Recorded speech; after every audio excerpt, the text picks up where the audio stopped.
of Survivor Talks. And today's episode, I am joined by guest Destyn Land, who is the podcast host of Rethinking Manhood, and that is quite literally what we are going to be speaking about today. It's about what manhood is, what it isn't, toxic masculinity, the patriarchy, feminism, and so much more. So I really hope you all enjoy this week's episode. All right. Well, hello, everyone. My name is Destyn Land. I use he, him, his pronouns. I'm from St. Paul, Minnesota.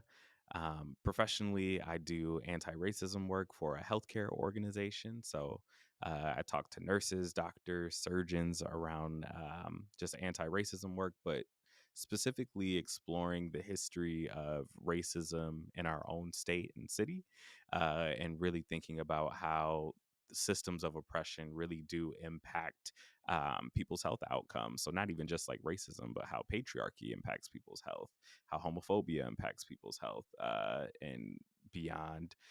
Outside of that, I'm a husband, father to be. I also have a podcast and content called Rethinking Manhood.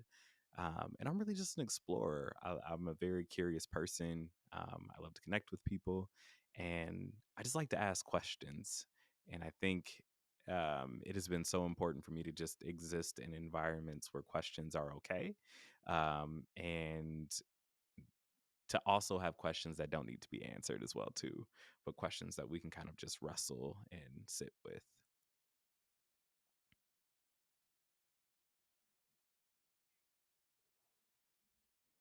Thank you.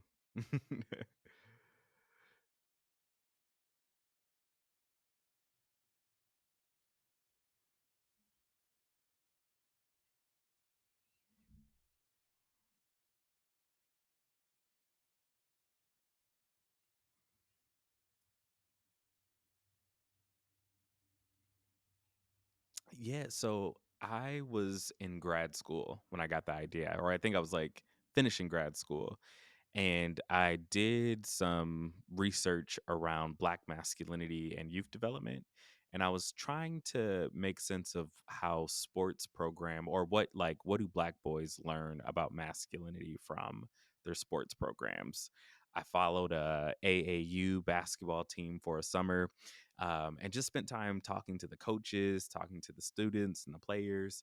And I was just stunned at some of the things that I witnessed in that space. Just the ways that I saw coaches navigate high emotionally intense settings and not really navigating in the best way.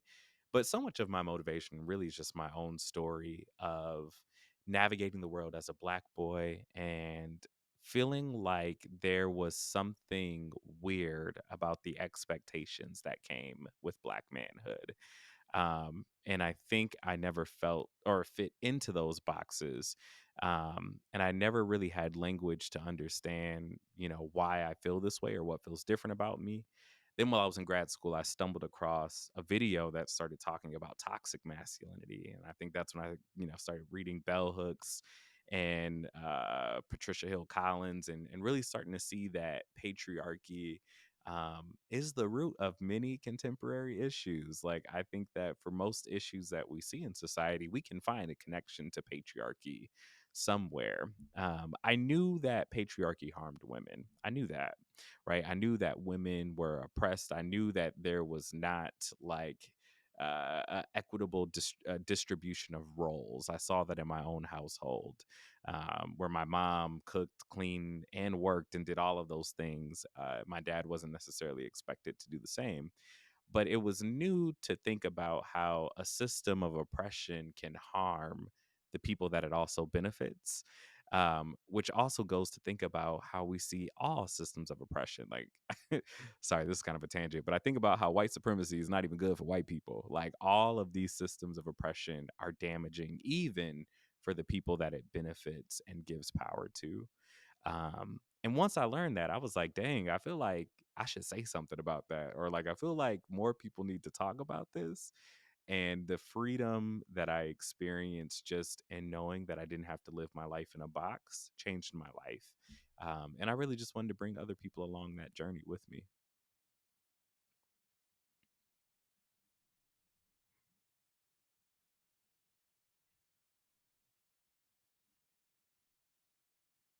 Mhm.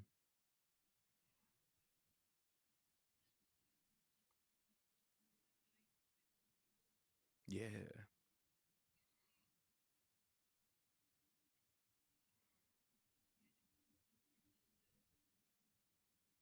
Mhm.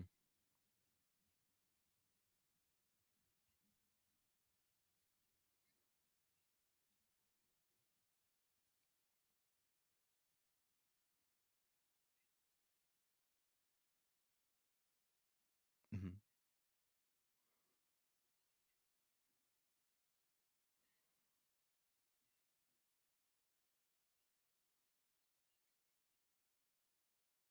Mhm.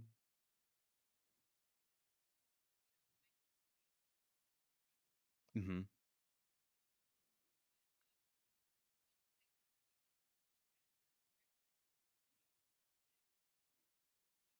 Yeah.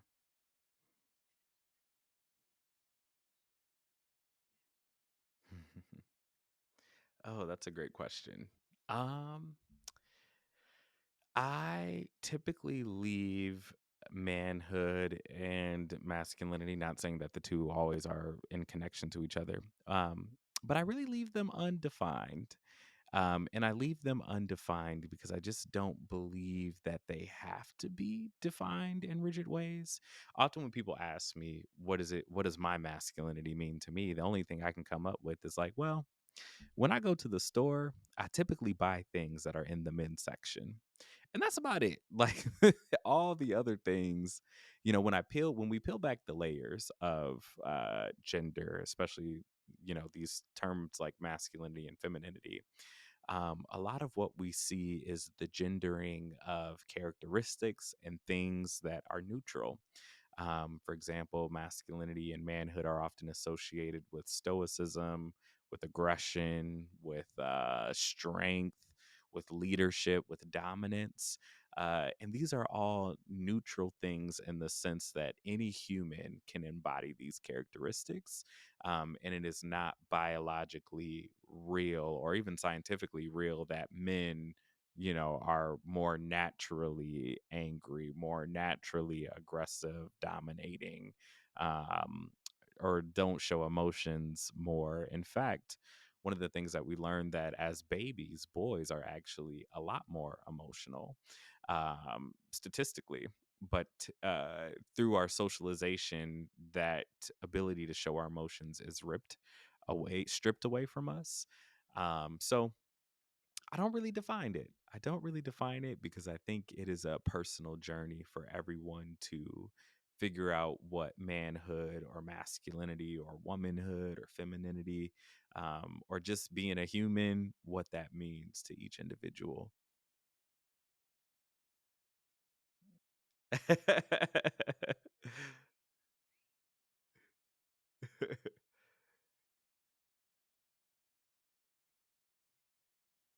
Hmm.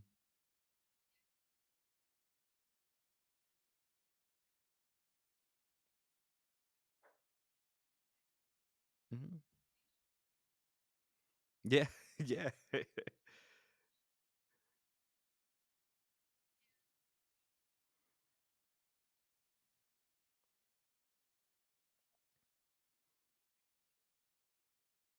Oh my goodness, great question. Before I answer that, one quick thing to add about these labels and how they're created is I think so many of the categories and labels that we use in society today were created to create a power imbalance. So, to give an example, like the construction of race, like race literally was created to justify slavery. We needed a way to say, how can we prove that one group of people is superior to the other? And we created this category as a way of justifying the enslavement of Black folks. If we could create a category where Black people are legally less than human, then we can be okay with their dehumanization. In the same way, I think we created this, these ideas of masculinity and femininity for the same reason. If men want to maintain power, then we will associate all the things with having power in society and privilege in society with manhood. We'll associate professions with manhood. We'll associate careers and all sorts of things to keep men in power. So I think it's always important for people to realize too that these things were created for the sake of power, to keep one group in power over the other. Um, the second question, dang, that's tough. It's like tough because there's so many things to think about. Um, I think specifically as a black man, I think there's not a lot of us in this space of like just engaging in these conversations. And one of the things I think about is how patriarchy and white supremacy w- were designed to keep me in a certain role in society. I grew up in the inner city. I don't know if that's a universal term, but I don't like to say it was the hood because I mean it wasn't that bad. But I grew up around people of color. Like I didn't really grow up around white folks. I lived in a community full of black and brown folks. Um, and one of the things I remember vividly about growing up is that if you were to ask many of the boys that I grew up with what they wanted to be when they grew up, it was either an athlete, musician, that's it, or like people were selling drugs and stuff by the time they were in high school. And I always was trying to figure out like why is that? Like why is it that at 14 I have friends who are selling drugs, and what is the motivation behind that? Now, issues are complicated, and I think we could call out white supremacy, we could call out capitalism and a lot of other things. But so much of it was that young boys in my community had to be providers at an early age. For many of them, if their fathers weren't in the house, like they were expected to play that role. Like being a provider was a core piece of their identity because that is what we were taught that men should do. Now, something as simple as being a provider, something that is neutral, right? Like nothing that's good or bad. But when you think about how this expectation to be a provider impacts men, it gets fascinating, right? You see that um, a lot of men's identity gets tied to the amount of money that they make, their ability to provide for someone, leading them to have terrible work life balance, not invest in relationships outside of work, leading them to take advantage of people for financial gain. Um, Gosh, you don't ask me such a question. I'm like, I could talk about this forever. I'm just trying to think of more specific examples. I think a big one that probably resonates with people a lot too is I think one of the harms is um the lack of affection that I think men receive in their lives, and that boys receive. I think that men are kind of patriarchy. So I think in a patriarchal culture, the role that men play are protectors and providers. And because a huge piece of the role is protection, they have to be strong, they have to be aggressive, they have to be ready to go to war at any time. And that's just a shitty way to live life. Like that is a terrible way to live life. And because of that, I think a lot of men don't really know love the way that we would think they would know love, because that hasn't been society's role for men. I think society has constantly said a message that men are closer to war than they are to love and affection. Um, does that answer it, or do you want me to? I don't know if I answered it. I feel like I just kind of rambled.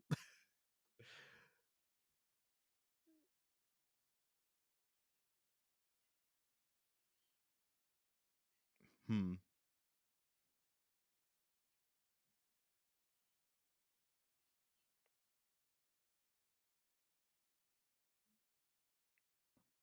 Mhm.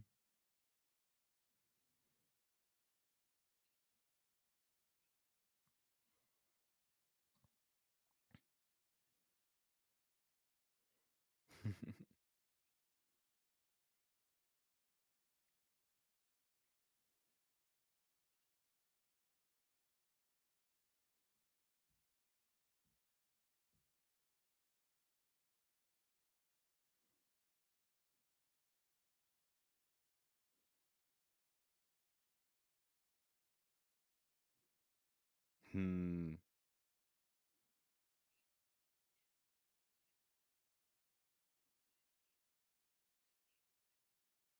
Mhm. Yeah.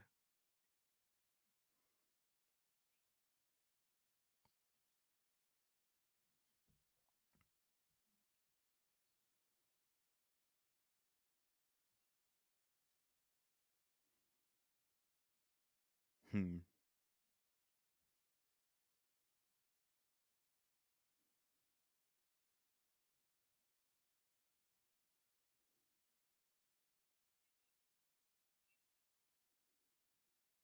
Hmm. No, what's interesting about that is, I think often in my community that this is the role that we say men play, but often it's women who play these roles. Like I think in so many families, like if you were to ask someone who is the person that holds your family system together, like it is always somebody's grandma, somebody's mom, like it is always a woman, and yet like men are socialized to play that role. But then, another interesting thing you made me think about too that resonates with me is I think in many ways men are raised with the belief that a woman will eventually take care of him.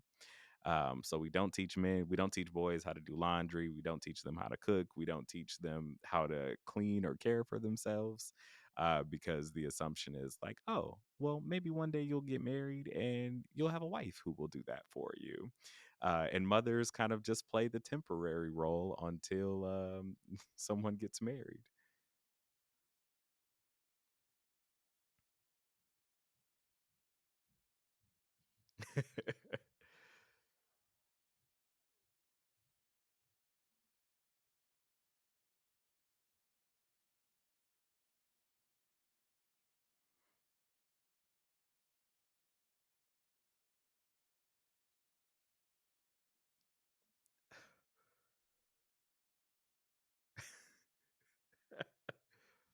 Yeah.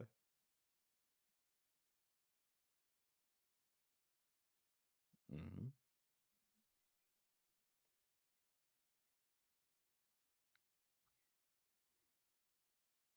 Yeah.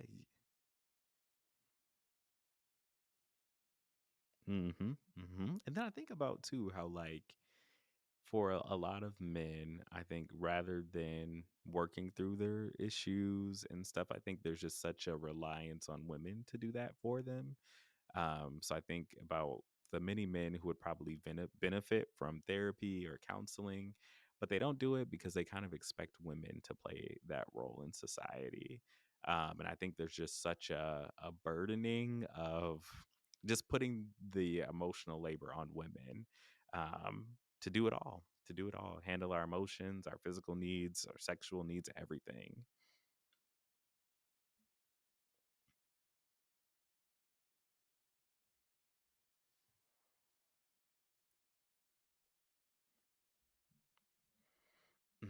I think for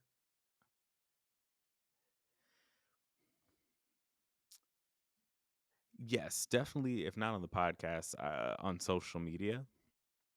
And I think I've encountered a lot. I think one of the things that I encounter a lot is people finally having language that they identify with.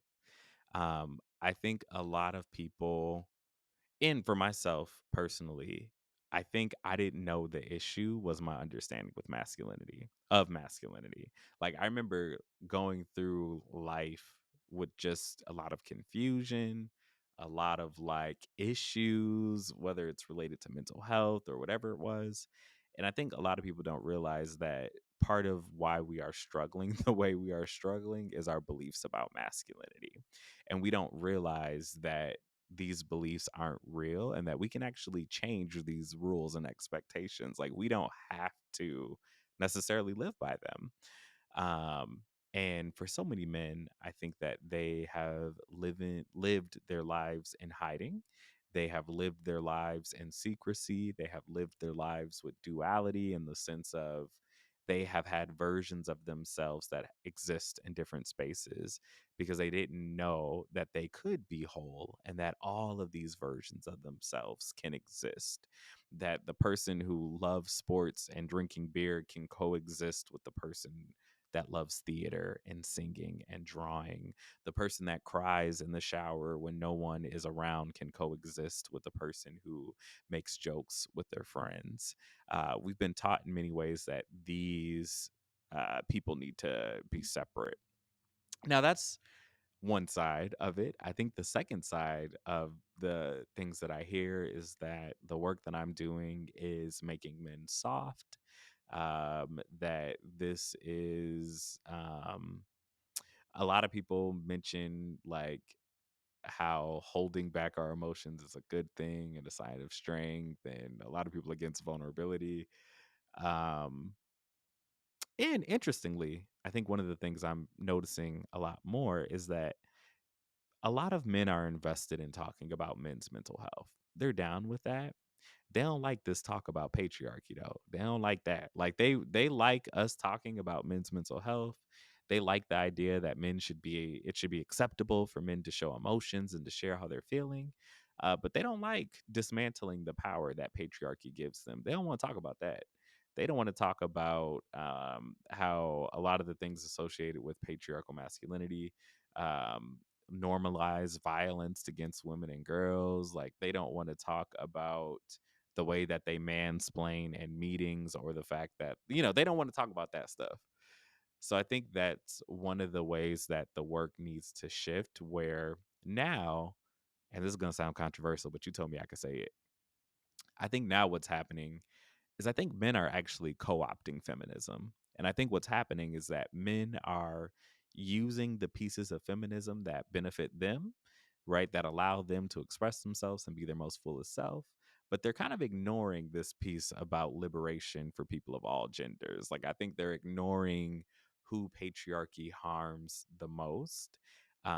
And it's almost becoming a space where we just want to talk about our issues and how we are harmed, but we don't want to talk about how we actively participate in the oppression of women and girls and gender nonconforming folks.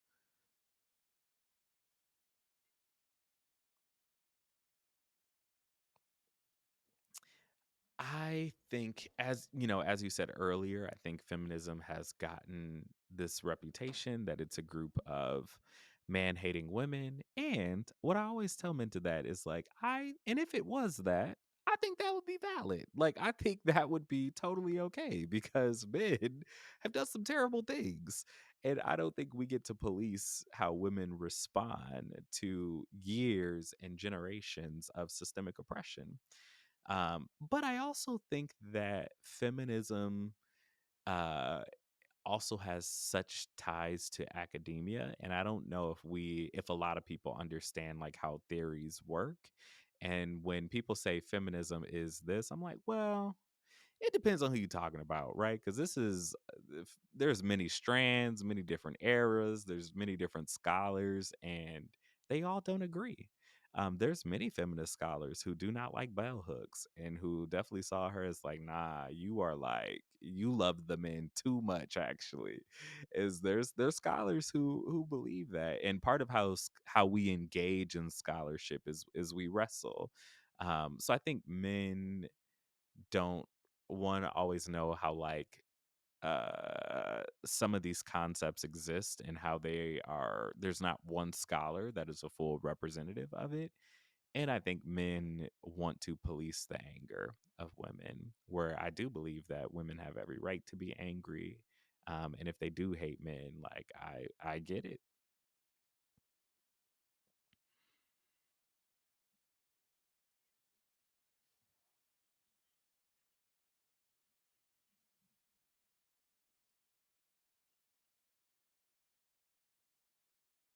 Mhm, mhm.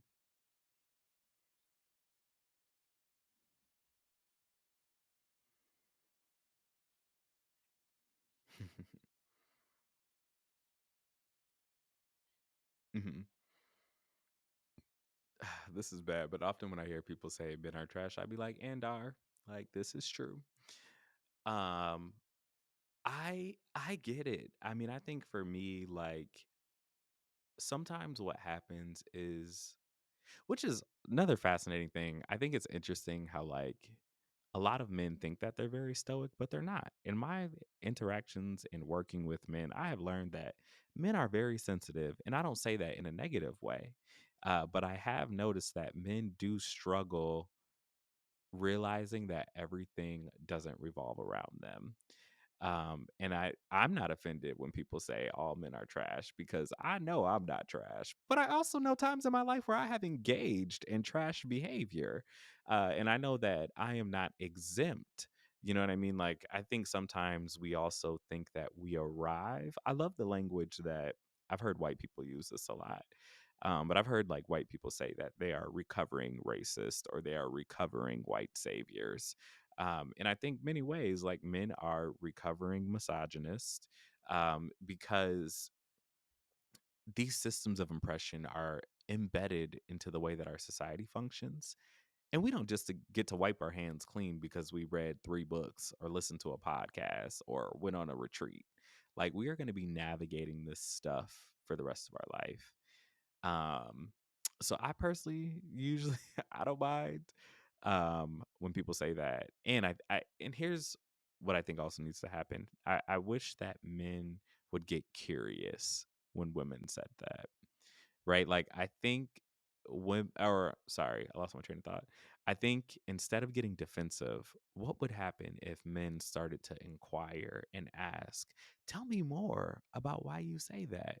And if someone's willing to share, because if we know the stories that women in all around the world, and that's the wild part, like it is not just the women in your city, your state, your country, like all around the world. If we know what they experience under the hands of patriarchy, we would get it. Like, we would get why those statements would be made. And then I got to talk, although I'm going to preface this with like, I have not been reading all the things. I don't know what's actually happening. But I think about like Justin Baldoni.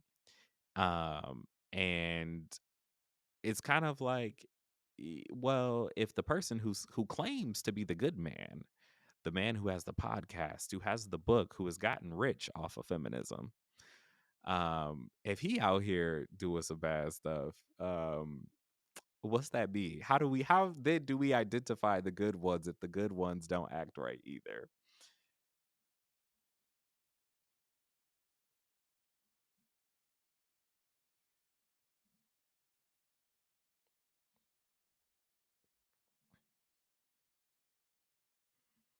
Mm.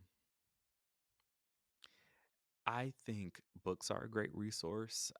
I think for me, going to therapy was super, super helpful. One of the things that I think can be super helpful for men is to start thinking about what do they believe about masculinity. Like, I would encourage men to pull out a piece of paper and just start listing what do you think are characteristics of masculinity, and then after they make that list, ask these things. And is this serving you? Is this propelling you in your growth, or is this harming you? So, if being strong is a core part of your belief and understanding of masculinity, how is that serving you? And how is that harming you? And I'd be curious for men to see what they come up with on those lists. And then really just starting to think about how if the rule book doesn't exist, if these terms are neutral and you get to create what they look like, how would you create it in a way that makes you feel the best about yourself? I can't promise that that's always going to lead someone to like a healthy response, but I do think it's a good way to get people to start examining and unlearning.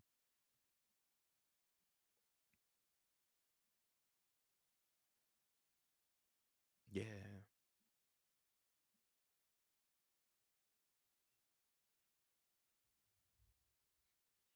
Hmm.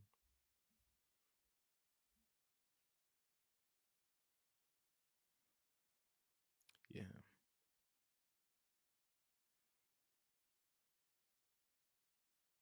Hmm.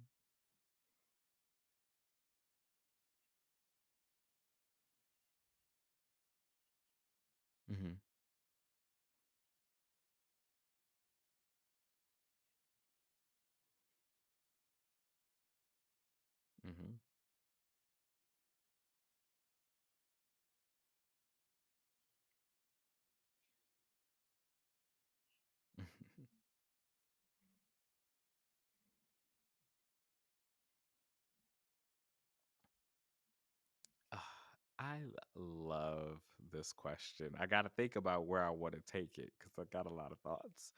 Um, I think the first thing that I would say is to not get so caught on the labels, right? Like, I think that sometimes men, like, they see allyship as announcing that they are a feminist and announcing that they are one of the good ones.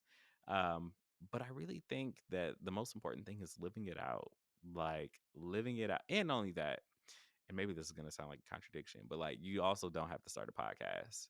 You don't got like we are oversaturated. There's tons of resources out there. And sometimes it's not about trying to be the face of feminism or like a good man, because at the end of the day, I don't think men should really be profiting off of feminism, nor like I don't know. Sorry. No more Justin Baldoni slander. But the last thing I'll say is like, and I think it's wild that someone kind of like built a whole career and got rich off of like reading The Will to Change. And see, that sounded too shady. I feel bad I said it like that. I didn't mean that in a shady way. I just more so meant that I think right now there is a movement of like men who are entering into this space to promote themselves and not really to like do this work meaningfully. Um, a great way I think that men can be allies is really working on themselves, going to therapy, reading books, especially reading books from the perspective of women. It's not to say that like reading my book, Justin Baldoni's book, and the book of other men is bad, but more so really like diversifying the books that you're reading. Um, Sorry, that was such a generic answer, but I really do believe the best way to be an ally is to first work on yourself. And then I think the second thing is to really start speaking up.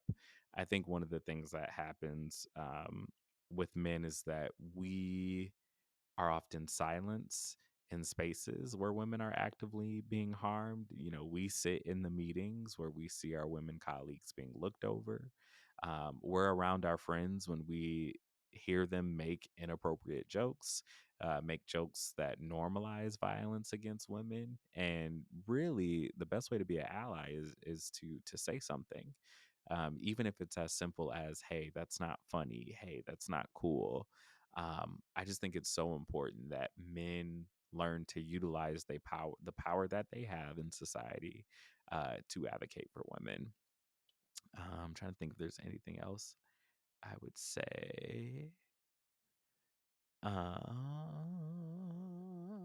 And I think just another important thing too is listening to women, not co-opting the movement, and seeing, you know, what spaces does it make sense for us to be in, but not going in and feeling like we know what's best, or telling other feminist scholars, here's what you need to be doing. So really learning how to take a seat or how to be in the passenger seat. I think we've been socialized to always put ourselves in the front, to be the leaders of movements, but really like taking a seat and being a listener.